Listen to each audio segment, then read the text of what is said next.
This is Kolkata TV's podcast news. আপনারা শুনছেন পডকা। যাদবপুরে পেন ডাউন কর্মসূচি, পরীক্ষাই দিলেন না পড়ুয়ারা। আমি শুভাঙ্গী, শুনুন বিস্তারিত। যাদবপুর বিশ্ববিদ্যালয়ের ঘটনার প্রতিবাদে মঙ্গলবার পেন ডাউন কর্মসূচি পালন করল পড়ুয়াদের একাংশ। যাদবপুর বিশ্ববিদ্যালয়ের 24টি এবং সল্টলেক ক্যাম্পাসের 6টি বিভাগের পরীক্ষায় পেন ডাউন কর্মসূচি পালন করেন প্রথম বর্ষের পোস্ট গ্র্যাজুয়েট পড়ুয়ারা। জানা যাচ্ছে, পরীক্ষা দেননি অসংখ্য পড়ুয়ারা। পড়ুয়াদের দাবি, বিশ্ববিদ্যালয়ে ভয়ের পরিবেশ তৈরি হয়েছে।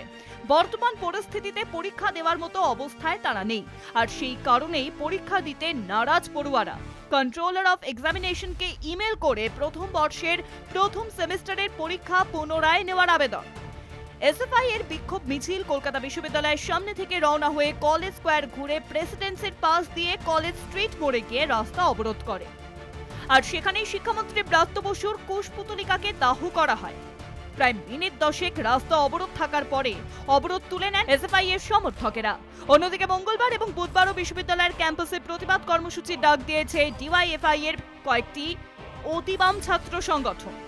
দুদিন বিশ্ববিদ্যালয়ের সমস্ত ক্লাস এবং ল্যাবরেটরি বন্ধ রাখার ডাক দেওয়া হয়েছে।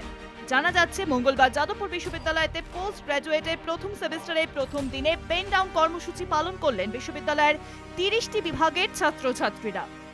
পরীক্ষা দেননি অসংখ্য পড়ুয়ারা।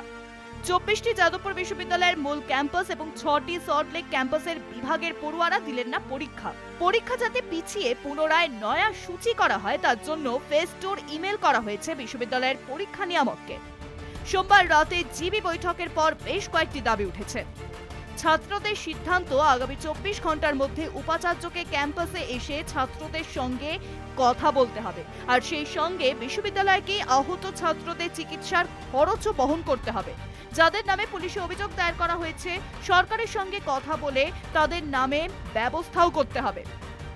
শিক্ষামন্ত্রী ব্রাত্য বসুর বিরুদ্ধে খুনের চেষ্টা সহ সংশ্লিষ্ট ধারায় অভিযোগ দায়ের করার ব্যবস্থাও করতে হবে বিশ্ববিদ্যালয় কর্তৃপক্ষকে। উপাচার্য 24 ঘন্টার মধ্যে ক্যাম্পাসে না এলে আগামী দিনে বৃহত্তর আন্দোলনের পথে হাঁটার হুমকি দিয়েছেন ছাত্রেরা। শুনুন পডকা, রাত দিন 7 দিন।